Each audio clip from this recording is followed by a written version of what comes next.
Just last week, I was in a conversation with an Orientalist scholar, non-Muslim Islamic studies scholar.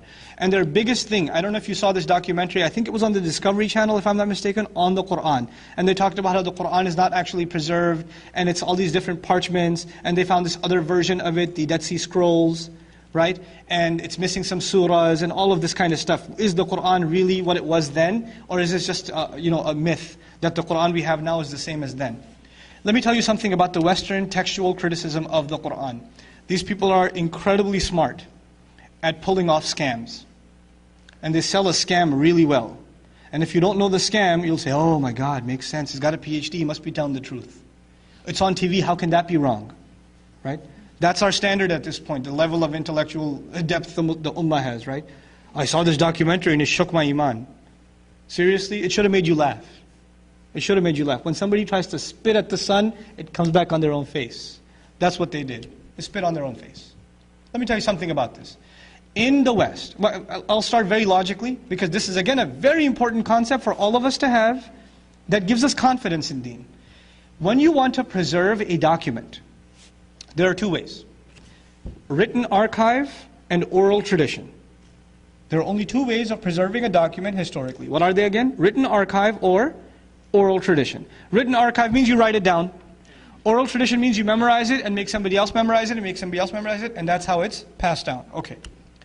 According to Western standards and logical standards, which of these is a safer, do you know? Written archive. Written archive is safer. Why is it safer? Even though both have criticisms.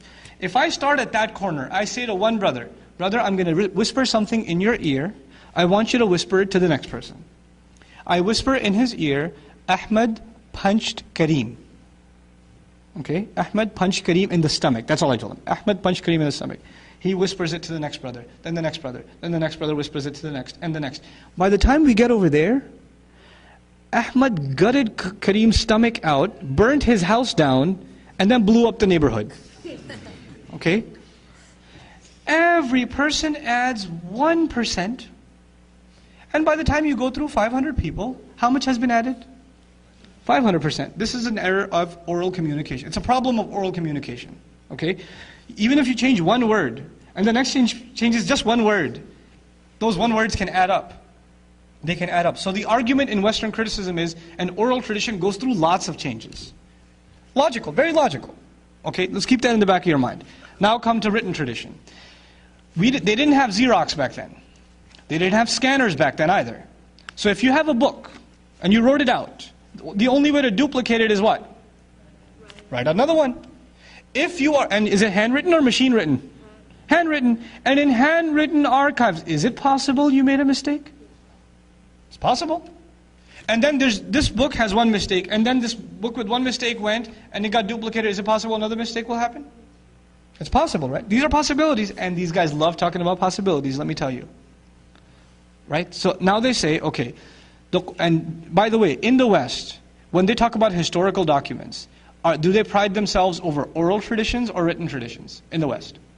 Written traditions. So their understanding of something properly documented has to be what? Written. So they come to the Quran with the understanding that the only way the Quran was preserved is by what? Writing. By writing. Now, if we go by let's agree with their argument. In the beginning, let's agree with their argument, okay? If we go by their argument, if the Quran was memorized, and then person A helped person B memorize, but person B memorized it a little bit differently, and then they went and taught person C, and they memorized also a little bit differently, over time, would you have less variation, or would you have more variation? You would have more variation. And if the Quran is written down, and then it goes to another town, another copy, is it possible variations will also increase? This is a historical fact. If you're going to, especially not even stay in the same town, they're not even on the same continent. And there's no one-way flights back then either. So you're months and months and months apart.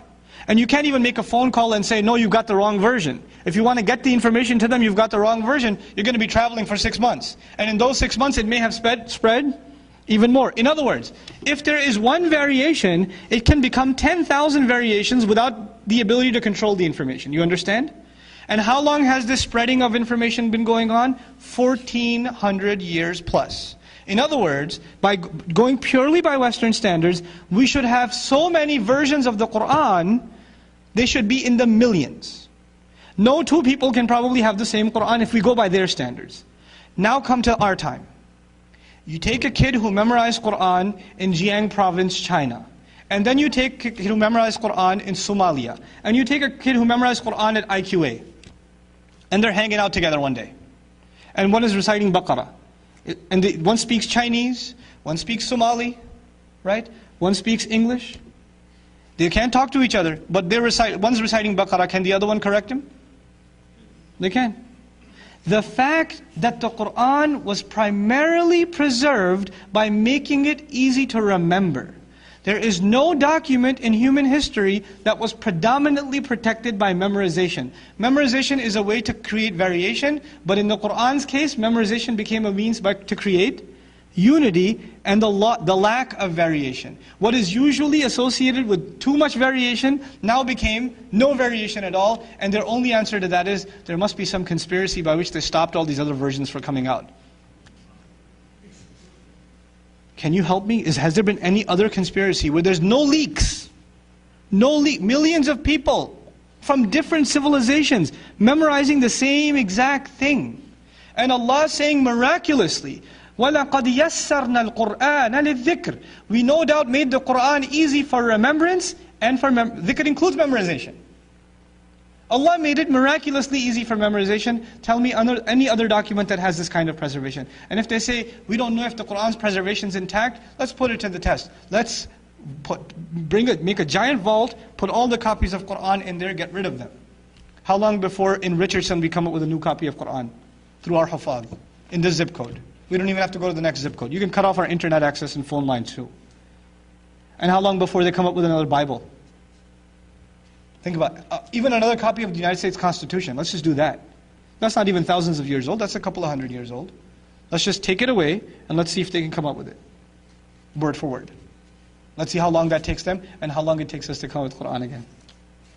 Allah says He preserved it. Inna nahnu nazzalna dhikra.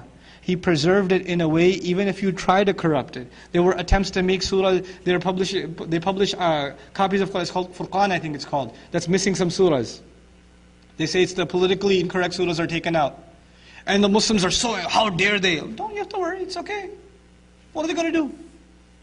What they couldn't do for the last 1400 years, when Allah said He protected His word, you think these jokers are going to sell 2 books at Amazon.com and compete with Quran? Are you kidding me? There's nothing to worry about. Because we're not responsible for guarding this book.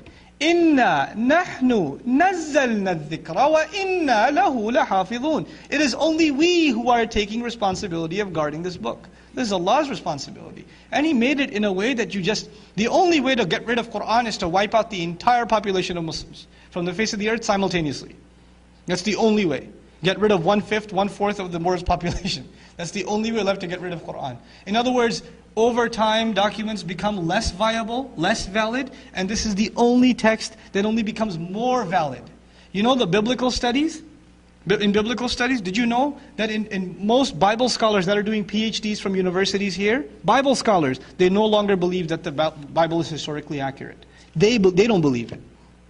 Read the talks by Professor Gerald Dirks or listen to his interview on Brother Eddie's show, thedeenshow.com. Listen to it. He's got a master's degree in divinity. This is a gift of Allah to the messenger. You couldn't get rid of this message if you tried.